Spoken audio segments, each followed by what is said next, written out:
specialize in our native Florida wildlife. We do rehabilitate and release animals here and we provide a home for those that cannot be released. And our campers who are what we call human imprinted, and we also provide a home for animals with food. And then Flamingo Pond, the home of our flamingos. And we call that black on flamboyant or colony. Their color different from their diet and the stress of their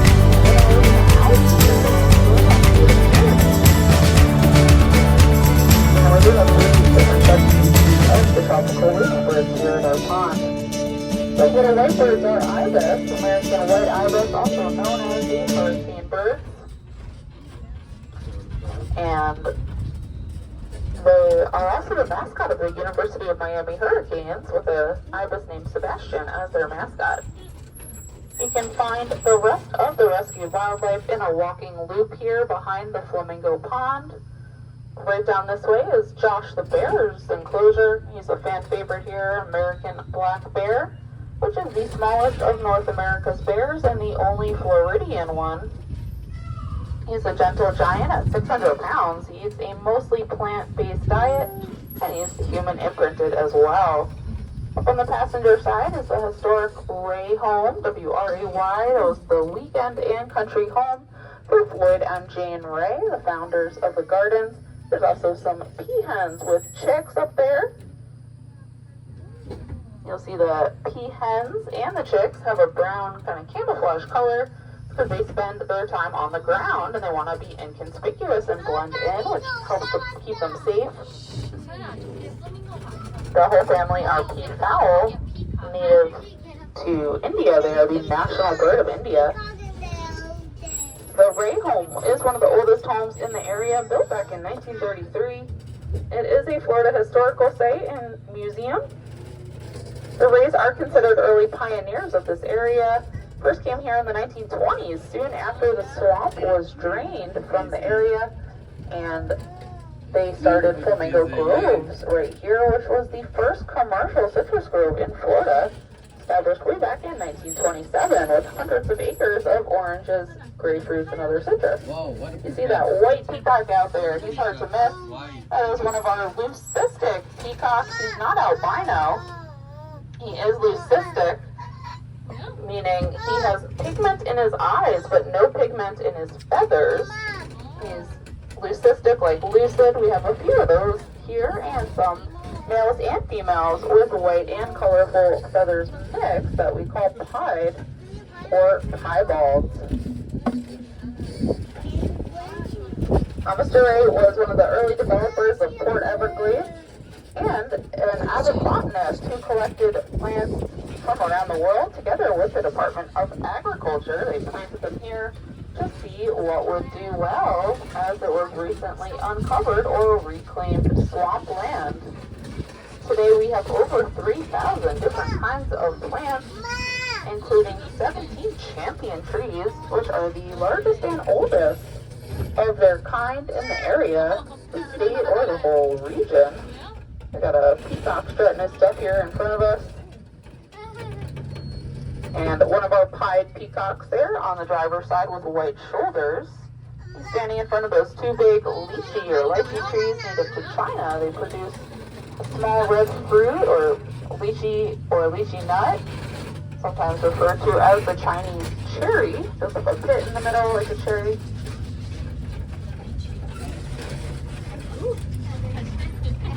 And coming up here on the driver's side, we have some banana plants. You can see some of the little green bananas on the plants there. They don't grow on trees. Bananas grow on plants. That's because they don't have bark or wood. Their stalk is made up of suppressed leaves.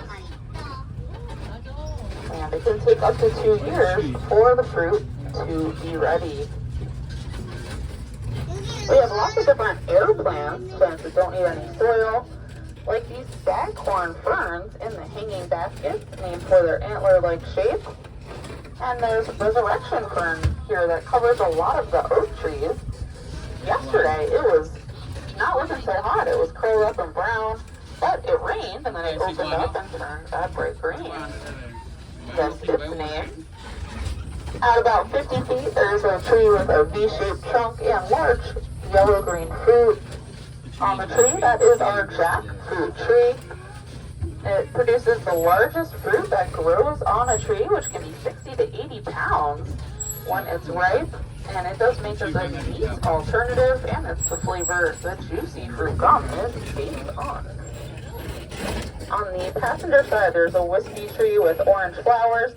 That is the pomegranate tree, and the triple palm. The next to that is one of my favorites with lots of leaves and yellow and brown pods up towards the top of the tree. That is where the main ingredient for chocolate comes from. That's the cacao or chocolate tree. Inside those pods are cocoa beans. They do not look or taste very much like chocolate straight off the tree, but they get dried, roasted, and ground similarly to coffee, and then voila, ready to mix with other ingredients, and you've got chocolate. And we have plantain plants and lobster claw heliconia, both relatives of the banana and orange flame heliconia here on the driver's side. We're going to come up into our mini rainforest area now. And this is not a true rainforest. We have a subtropical climate here. But we did our best. We've got the understory or forest floor level with lots of large leaf tropical plants. The true rainforest also has a canopy overhead that blocks out most of the sunlight. That's why these have such big leaves. They're trying to spread out, catch that little bit of sun that gets through. On the passenger side are elephant ears plant and the Swiss cheese plant or Monstera. On the driver's side, that's candy corn heliconia.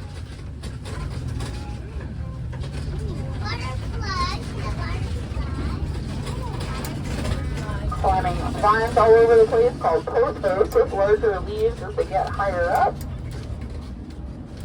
Small but mighty, our rainforests cover just 6% of the world's surface, but they produce half of all our oxygen with all that dense vegetation. Like you get a little sample of out here. They're also home to most plant and animal species on the planet. The largest rainforest, the Amazon, is roughly the size of this continental United States. The other half of our oxygen, by the way, comes from our world's oceans. We are going to come up a little hill here onto what used to be an island back 100 years ago or more when this was part of the swamp. This was just above sea level. We're up on this little hill here, not too much elevation, but just enough that it was dry land and an island. And we call these islands Hardwood Hammocks. They're natural tree islands. Only habitat in the Everglades above sea level. Important for wildlife, and they were inhabited by the Sequester tribe of Native Americans who called them Hammockas and built villages on these islands. This area here also represents our wild and primitive section of the garden. It was the favorite spot of Mrs. Jane Ray, and she wanted it preserved and kept intact as it was found with native plants and trees so that our visitors could see what she saw and see how it looked originally.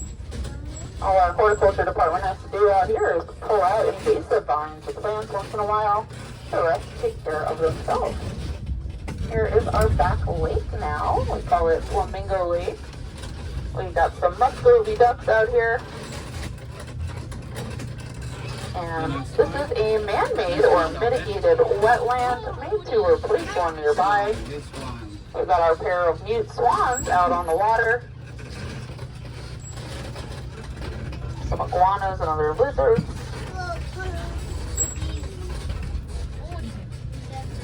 This is where our animal care team releases rehabilitated wildlife, especially birds, including the native hatchlings from our aviary, as well as the birds that are brought in from the community in need of some attention.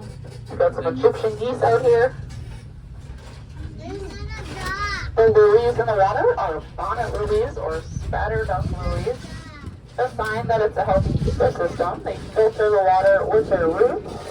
That's where the birds drink from. It's to be the cleanest water in the lake. There's a turtle on the base of the Florida palm there, sticking out of the water.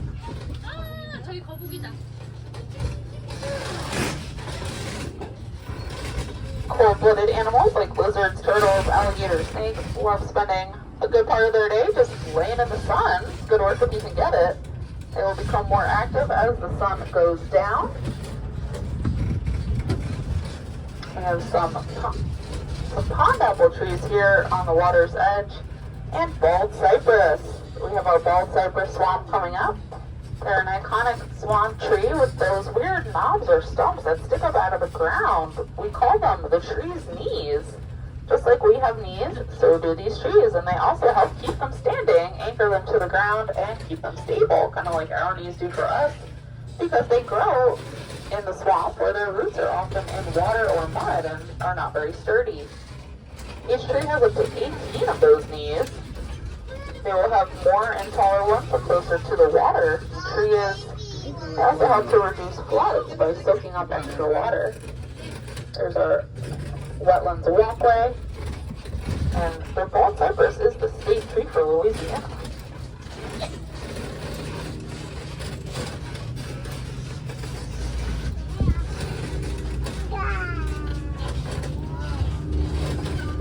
We have Everglades fan palms here with sharp barbs or spikes along their fronds. Watch out for those. The base of those palms provides good cover for some small critters.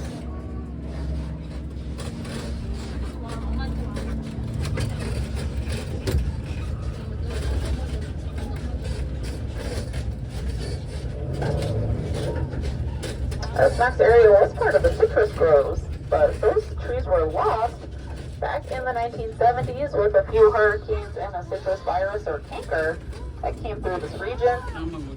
These days we grow mangoes out here. Known as the king of fruit, mango is actually the most consumed fruit in the world.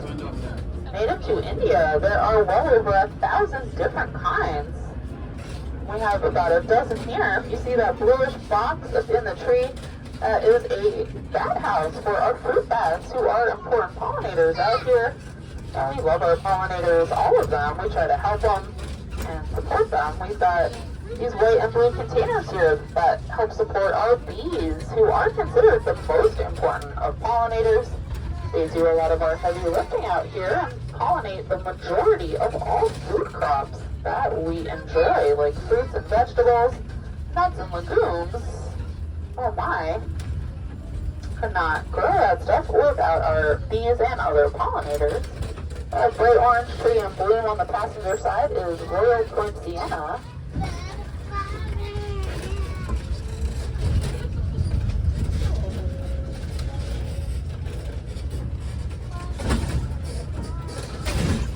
Aww, there's some little ducklings there.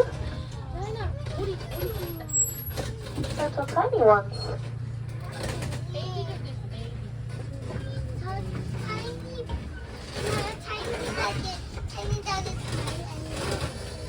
Coming up here on the passenger side is our newest addition. This is a cactus and succulent garden, just a few weeks old. All of these plants store water. The taller trees are baobabs, native to Madagascar, known as the tree of life or upside down tree. We got a couple different kinds of aloe out here, prickly pear, Peruvian palm, and with the little red flowers is the crown of thorns, but that one is thornless. And the palish tall plant is a ghost candelabra. Cool name. And we have our American wildflower garden here. This is the main butterfly garden here at the gardens. Ooh. Now, butterflies and other pollinators are attracted to these brightly colored flowers that contain nectar, their main food source. And we also have a butterfly nursery up there in a screened-in enclosure where our education team propagates a few kinds of butterflies, keeps them safe and sound. In that enclosure, as they go through their metamorphosis, they're stocked up with their favorite host and nectar plants and other food sources like fruit. Once they are ready to go, they get released out to the garden, and their life cycle is something that some of our school and camp visitors get to learn about, and they even get to participate in releasing them. And here is our Cycad Garden. Next, these plants are a prehistoric throwback from the age of dinosaurs. They have been around for hundreds of millions of years and have hardly changed, making them just like living fossils. Now, being around so long, they are rare. They're actually an endangered type of plant, but we have a nice collection for you here. Or even a source of food for some of the plant-eating or herbivore dinosaurs.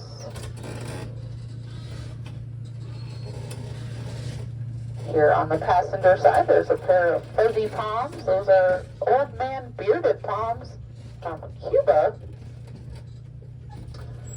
And then coming up on the driver's side is a red tree called Gumbo Limbo, native tree, but known as the tourist tree because of its peeling red bark. Like it got a little sunburned. We have bamboo on the passenger side. That is a member of the grass family, and it is the fastest growing plant in the world. It can grow up to 3 feet in one day.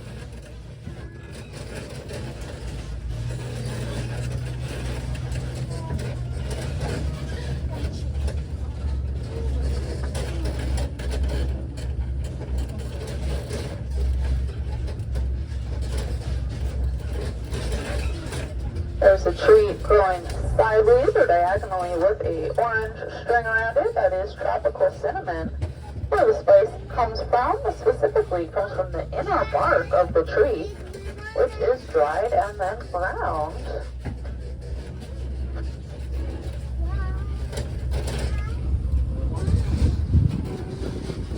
There's Arabica coffee on the driver's side, a very important plant with little black and green berries.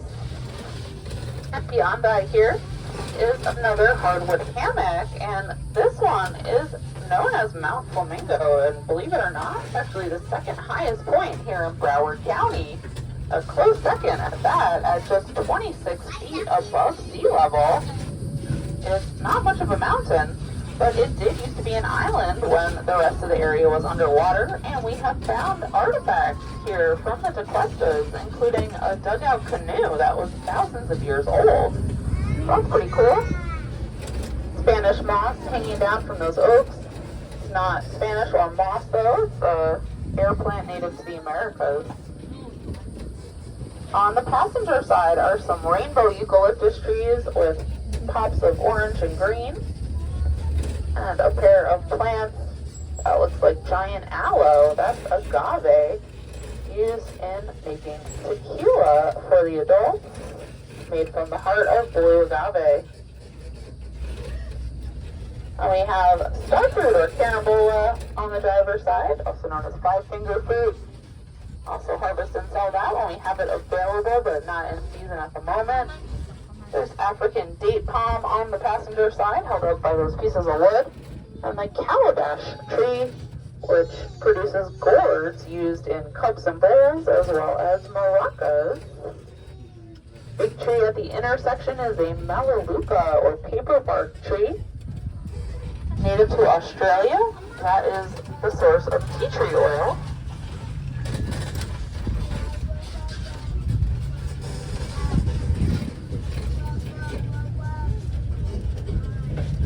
These white flowers are spider lilies. Work but don't touch. They are toxic. Milkweed and the desert rose. And the great big tree here behind the Ray home is our banyan tree, planted as a seedling by Mr. Ray over 90 years ago. This has what look like vines. They're actually aerial roots that grow down through the air and form trunks on the ground that then support the tree as it grows outward. They call it the walking tree or the tree of rooms. It'll keep growing outward, getting potentially acres large in size.